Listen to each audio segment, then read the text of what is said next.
isaan qabaman isaan siinii dhadhaatti qabatanii namicha lukkuu awwaalee isa hantuutaan qabame isa mataa waraabessaatiin qabame kana malee kan nuti nagarre immoo hedduu isaatu jira kana hundayyuu maafiin kaasee of eeggannoo akka gootaniif kana malee naannoo keessan keessatti namoota tokkoffaa namoota fooxaa garagaraa uffatanii ijji keessi keessan nama sunitti hin gammanne taanaan nama kana akkasumatti isinitti ulfaate taanaan qabaa gaafadhaa keessattuu akka shaanxaa baatu taanaan fooxaa uffatanii akka shaanxaa madaabaraa baatu taanaan qabaa gaafadhaa achi keessa maal akka jiru ilaala tokko lammaffaan isaan kan fayyadaman makiinaa manaa kanatti Suzuki faa Vitsi faa isaan kana fayyadamu waan ta'eef har'a xiyyeeffannoo olii kennina ilaala tarkaanfii kana fudhadhaa daraa waaqa naannoo jirtanitti inni makiinaa kana keessattis namuman taane yoo argitan jechaadha shufeera lamafaa ta'anii sadiisaa ta'anii fooxaa uffatanii qeesii fakkaatanii maratanii faa bakka dhufuun qabne naannoo suniif haaraa taanaan isaan hunda mitilaa naannoo sunitti haaraa taanaan argitaniin beektan taanaan mandara xixinnoo keessa gara magaalaadhaa xinnoo achi bahanii socho'u taanaan qabaa gaafadhaa qaama seeraa faana ilaala nan shakka'anii jarri kun naaf ilaalamanii nuufaa fattashamanii jedhaan gaafadhaa sakattaasisaa sirriitti sababbii isaa jarri kun waan isaan godhan baay'eedha kana dura isiniif ibseen ture ilaala kutaalee oromiyaa garagaraatti asiin karaa arsii asallaa fa'aa gaafa shanii ayyaana guddaa kabajamuudha mana amantaa keenyatti jechaadha mana amantaa ortodoksiitti ayyaana guddaadha tokkoffaa soomni duuka buutotaallee guyyaatti dhumu ture ayyaana kanaan wal qabatee jechaadha guyyaa kabajamaa suni mataa waraabessaa kootota sun argitaniitu viidiyoo isaa waan inni baatee deemu argitan miti haafa duucha waan inni hin baanne waan nama sururu sodaachisu kosii kana baatee deeme jechaadha mataa waraabessaa kana kootota inni hin baanne hin jiru awwaaloo fotoo jedhu qabamee ilaala guyyaa kabajamaa suni waaqayyo isaa qabe guyyaa sun waa'ee jaalala Kiristoos guyyaatti mul'atedha Phexrosiif Phaawulos Roomaa irratti dhiiga isaanii dhangalaasanii jaalala Kiristoos guyyaatti addunyaa guutuuf ibsanidha guyyaa Kiristoosiif adda ba'anidha Phaawulos akkuma jedhe jaalala Kiristoos irraa eenyutu adda na baasaa godaansa beelaa ari'atamuudha du'a moo maalidha kunoo jaalala Kiristoosiin jiraate wareegame guyyaa kabajamaa suniin mataa waraabessaa baate jechaadha kun moortuu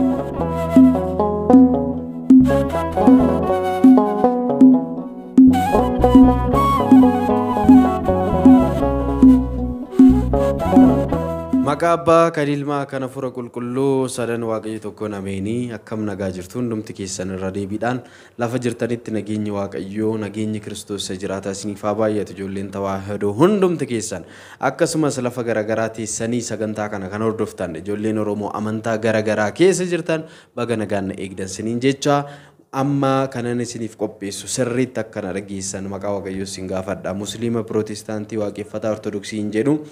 egaa afaan kana kan dhageessa yoo jirtan naannolee biyya keenyaa garagaraa keessallee kan jirtan yoo jiraattan sirriitti na caqasaa waan gaarii yookaan immoo waan sirriitti xiyyeeffannootti kennuu qabnu isinii qabadhee dhihaadhee kanaaf iyyuu hanga dhuma qophii keenyatti akkana faana turtan affeerraa kootii kana malee irraan deebi'a kana malee adaraa waaqayyoon isiniin jedha laayikii godhaa viidiyoon kun nama baay'ee bira akka ga'u nan barbaada waa'ee warroota xonqolan muran kana irratti wantoota haasofnuudha waan ta'eef adaraa laayik godhaa nama hedduu bira ga'u sheer godhaa hiriyoota keessaniif guruppii qabdan garagaraa irratti hiraa isiniin jedha yoo isinii danda'ame daawunlood godhaa kukkutaatii bakka ergaa guguddaa qabu karaa tiiktookii karaa garagaraa sooshaal miidiyaa keessanii daddabarsaa isiniin jechuun barbaada innis maalidha egaa jalqaba kan dursu akkuma yeroo hunda jedhu arjummaaf dhiifamni waaqa keenya araarsummaan dubroo maariyaam eegumsi ergamoota kadhannaan qulqullootaa jaalalli duukaa butoota lafa jirtan maratti isiniif haa baay'atu jecha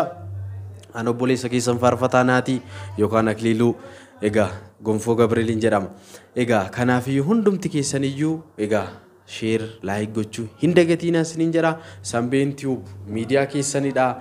egaa hordofaa isiniin jedha miidiyaa manamaa dhugaadhaa fi dhugaa irratti kan hundaa'edha egaa diinni nutti baay'atu iyyuu kan nuti dabarsinu hundiyyuu dhugaa waaqayyo jaalatudha waan ta'eef jechaadha kanaaf iyyuu egaa guyyaa har'aa kan ammoo kanan isiniif dabarsuu barbaade waa'ee xonqaayota kanaati jechaadha Fakkeenyaaf dheengaddaa kutaa magaalaa Shaggaritti gaa furii naannoo jedhamutti jechaadha kan naannoo gara sabbataa Kiintirii namoonni beektan naannoo sunirra jechaadha naannoo sunirra kan jirtan ammas of eegaa kanaaf naannoo sunitti jechaadha kan qabame kun Waaqayyo kan isa qabe jechaadha isa qabeera Waaqayyo kanaafiyyuu isayyuu guyyaa kabajamaa guyyaa ayyaana guddaa ayyaana cimaadhaan uummanni hundiyyuu gara ayyaanaa deema jedhee ilaalame akka mana amantaa Ortodoksiitti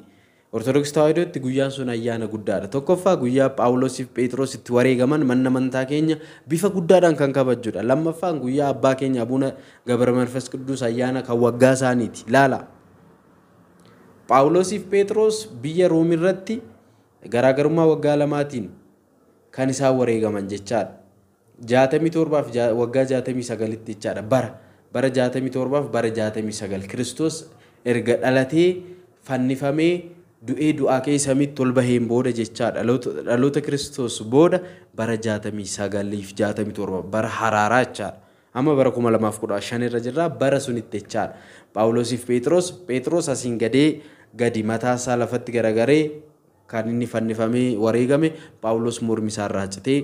guyyaa jaalala Kiristoosiif itti wareegamanidha jechaadha jaalala Kiristoosiif ilaala tajaajila isaanii tajaajilanii Kiristoosiif jecha Kiristoos waaqa ta'uusaa mootii ta'uusaa mootii moototaa gooftaa gooftotaa waaqa waaqotaa ta'uusaa lallabaa dhugaa bahaa ragga'a wareegaman jechaadha inni har'aa immoo egaa hin beektu sinu abboonni har'aa hundumti keenya maalirraa akka jiru jechaadha of laaluu dandeenya jechaadha warroonni nu dursan warroota nuti bu'uura isaan godhanna jennu immoo karaatti isaan nu oofaa jiran Waaqayyo hunduma keenya kallattii tokkotti nu haa deebisu nagaaf jaalala biyya keenyaaf haa buusu amantii keenya kabaja ishee isa duraatti nuuf haa deebisu jechuu barbaanna kanaafiyyuu guyyaa sun ayyaana kabaja guddaa akkanaa jira jechaadha namittiin immoo guyyaa kabajamaa kana mataa waraabessaa miti mataa waraabessaa qofa miti ilaala gaafa shanii ayyaana guddaa kabajamudha mana amantaa keenyatti jechaadha mana amantaa Ortodoksiitti ayyaana guddaadha tokkoffaa soomni duuka buutotaallee guyyaatti dhumu ture ayyaana kanaan wal qabatee jechaadha guyyaa kabajamaa suni mataa waraabessaa kootota sun argitaniitu viidiyoo isaa waan inni baatee deemu argitan miti haafa duucha waan inni hin baanne waan nama sururu sodaachisu kosii kana baatee deeme jechaadha mataa waraabessaa kana kootota hin baanne hin jiru awwaaluu fotoo jedhu qabamee ilaala guyyaa kabajamaa suni Waaqayyo isaa qabe guyyaa sun waa'ee jaalala Kiristoos guyyaatti mul'atedha Phexrosiif Phaawulos Roomaa irratti dhiiga isaanii dhangalaasanii jaalala Kiristoos guyyaatti addunyaa guutuuf ibsanidha guyyaa Kiristoosiif adda baanidha Phaawulos akkuma jedhe jaalala Kiristoos irraa eenyutu adda na baasaa godaansa beelaa ari'atamuudha du'a moo maalidha kuno jaalala Kiristoosiin jiraate wareegame guyyaa kabajamaa suniin mataa waraabessaa baate jechaadha kun mortuun hubadhaa akkuma kana dura magaalaa Mojoottis indaaqoo gurraattii namicha awwaale sun argitaniittu namoonni baay'een falmaa turtan amantaa keenya balleessuu fi akkana gochuu fi sobanii qeesitti uwwisanii uffata qeesitti uwwisanii fannoo qabsiisanii Ortodoksii balleessuu fi akkas godhanii maaltu balleessa Ortodoksii kan balleessu hin jiru gonkumaa dhiiga Kiristoosiin bu'uurichi dhiiga Kiristoosi malee wanbadee garagaraa miti isinitti himan Kiristoos kan hundeesse gonkumaa namni jigsu hin jiru garuu Kiristoos kan hundeesse kana keessa immoo yartuu garagaraatu mana amantaa kana balleessaa jira an akka namicha xonqaayii kana harka fannoo baateen lukkuu gurraattii baatee maaltu lafa isa qofforsiisa Kiristoos hin lallabu jaalala isaa nageenya inni nuu kenne araara inni nuu kenne arjummaa isaatiin nu jiraachisuu isaa lallabu amma lukkuu gurraattii baatee halkaniin karaa bakka namni hin jirre deemuu jechaan dukkana jechaadha dukkana keessa deemuu ifa baqatee jechaadha maaltu isa dhibe Waaqayyo isa qabe argitanii kana hunda kanan siniin jedhu amma maaliif kana hunda kaasnee miti kana duras lukkuu gurraattii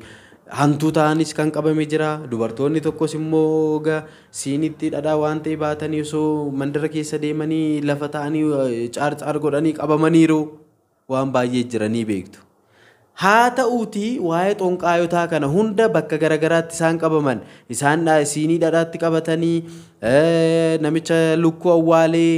isa hantuutaan qabame isa mataa waraabessaatiin qabame kana malee kan nuti nagarre immoo hedduu isaatu jira kana hundayyuu maafiin kaasee of eeggannoo akka gootaniif kana malee naannoo keessan keessatti namoota tokkoffaa namoota fooxaa garagaraa uffatanii ijji keessi keessan nama sunitti hin gammanne taanaan nama kana akkasumatti isinitti ulfaate taanaan qabaa gaafadhaa. keessattuu akka shaanxaa baatu taanaan fooxaa uffatanii akka shaanxaa madaabaraa baatu taanaan qabaa gaafadhaa achi keessa maal akka jiru ilaala tokko.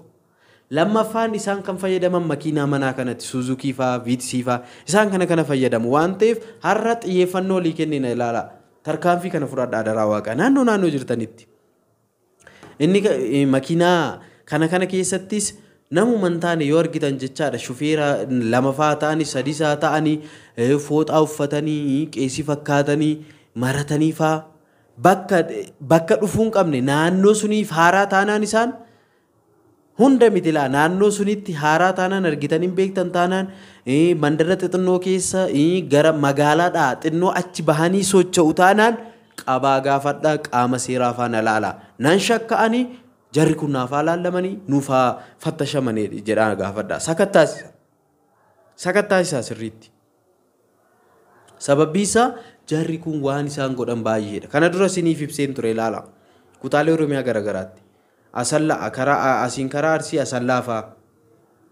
Arsii Nageellee Shaashamannee magaalaa Bishooftuu Adaamaa Booraa gara Walanciitii karaa Shawaabaa jechaadha. Finfinnee keessa immoo gara 6 kiiloo faa Ayyar Xeenaa karaa amma namichi dheengadda mataa waraabessaatiin qabame innoo qabame gara Xoraayilochi faati Shawaa Lixaa keessa Giincii isaa gadis akkasuma biyya garagaraatti Baalee Gobbaa ramadamanii jechaadha. Jarri kun hojii akkanaa deemanii akka awwaalaniif jechaadha. Kanaafiyyuu akka eegdan hubadhaa. Kanaaf makiinaadhaanis arginaan namoonni isin makiinaa keessatti argitan kunis qeesii fakkaatanii mataatti maratanii qeesii fakkaatanii fooxaa faa uffatanii keessattuu xiqqoo magaalaadhaa achi qarqara magaalaa faa yoo ta'e naannoo keessan sunitti jarri kun mul'atanii beekan yoo ta'e duuba deemaa laala. Dhugaan siniin jedha duuba deemaa laala qaama seeraatiin nuufaa sakatta'amanii shakkineerraa bakka garagaraatti hojiin akkanaa waan hojjetamaa jiruuf tarii jarri kunis kana ta'uu danda'u nuu gaafadhaa jedha isinis gaafadhaa fooxaa uffatanii madaabaraa akka shaantaatti qabatanii naannoo keessa namoota deemanis koottaa eessa dhufteeti maal baattalaa jedhaati gaafadhaa. Socha'aa jiru bobba'aa jiru guutummaa Oromiyaatti ergamaniiru jarri kun tokkoffaa ammas dhaloonni ijoolleen Oromoo akka ol hin kaane laala. Gaaffii isaanii akka hin gaafanne keessattuu irra guddaan kaayyoon isaanii ajandaa uummata Oromoo bal'aa kana kan ta'e isa afaaniin barachuu kana waan ta'eef sababa kanaan dhaloota Oromoo hunda gadi qarancaasisanii hambisuu waan barbaadaniif sirriitti qabsaa naannoo keessan eegaa. Waa'ee Sinodoosii Oromiyaa kana balleessuu barbaadu humnaan dadhaban waan ta'eef ifaan ifa dhufanii akka mormanii akka hin dubbanneef abboota amantaa jedhamu isaanii nama Waaqayyooti. Dhoksaadhaan dukkanaan immoo kan Waaqayyoon jaalanne maal hojjetu hojii xonqolummaa morsuu kan hojjetu moraan xonqolummaadhaan maaltu beeka amma abboota keenya iyyuu isaaniidhaan akkas gochuu danda'a abboota tokko jechaadha jiru namoonni abboonni kun kutannoodhaan ka'anii boru duubatti namoota deddeebi'an fa'aa argina koree keessa ta'anii boruun duubatti deebi'an fa'aa argina kaan qarshiidhaan kaan immoo hojiidhuma kanaanis ta'uu danda'a waan ta'eef jechaadha. Kanaafiyyuu waan baay'ee argaa jirra waan ta'eef naannoo keessan eegaa isiniin jechuu barbaade sirriitti eegaa. Hojiin isaanii hojii badiiti waan ta'eef jechaadha. Kanaaf maatiiwwan Waaqayyoo walumaa galatti naannoo keessan akka eegdaniif hojii moraa kanarraati irra egaa xiqqoo ergaa kana garaana nyaatte toon dabarsiin jechaadha. Engadda muraasa ishiin dabarsee viidiyoo gidduutti egaa hundi keessan ilaaluu dhiisuu dandeessu waan ta'eef jechaadha. Kanaaf maatiiwwan Waaqayyoo egaa warroonni jajjabeessitan ammas ulfaadhaa kabajamaa isiniin jechuun barbaada. Gaarii keessa jirtuun akkuma hin dhabamne egaa warri kaan immoo sirriitti asirratti hammaraachaa jiran jiru dhugaa kan hin jaalan sobaaf kan dhaabbatan jechaadha. Ani isaan hin dhaga'u garuu akkasumatti yoo viidiyoo kana ilaalaa jiru ta'e itti himaan jira. Tarii akkaawuntii biraa bananii yoo dhufanii na ilaalan malee namoota ilaalcha badaa qaban bitaa kanatti deemanan lammata akka sanbeetuu bittiin deebine biloog gochaa waan hin jiruuf rakkina hin qabu. Ammas koomentiin taane namoota barreessan ani bilookiin godha. Sababbi isaa nama akkanaaf kana faana tarkaanfachuu waan dandeenyeef ofuma keessaa qulqulleessaa deemna jechaadha. Kanaafiyyuu egaa maatiiwwan Waaqayyoo egaa isa nama sinii kaase hundumtu kutaadhaan amantaadhaan osoo hin qoodiin egaa Pirootestaantiidhaan Musliima Ortodoksiidhaan jedhina. Kun ajandaa hunda keenyaati waan ta'eef jarri kun naannoo keenyatti deemanii qarqara magaalaatti bahanii makiinaa keessaan nama kadhatu fakkaatanii garagaraan hojii badii isaanii kana mataan waraabessaa mataa sarees ta'uu danda'a hin beeknu gaasaan isaan baatan lukkuu gurraatti ta'uu danda'a ani isaan kutota isaan baatan kana hin beeknu waan ta'eef qabna isaan gaafachuu qabna eenyudha teessa deemta maal baatta jechuu ni qabna jechaadha. Egaa kana isiniif dabarsuu fi subscribe like share gochuun dagatina hanga ammaatti kan nufaana ture waaqni keenya maqaa isaa kan kabajameef kan ulfaatee nuuf haa ta'u araarsummaan dubroo maariyaam eegumsi ergamootaa kadhannaan qulqullootaa jaalalli duukaa butootaa hunda caala arjummaaf dhiifamni waaqa keenya araarri isaan nuuf haa baay'atu isiniin jedha. Nagaataa ulfaadha kabajamaa waaqayyo biyya keenya nama keenya hunda nagaa nuuf haa godhu. Subscribe like share gochuun dagatina nagaataa galanni waaqayyoof ameen.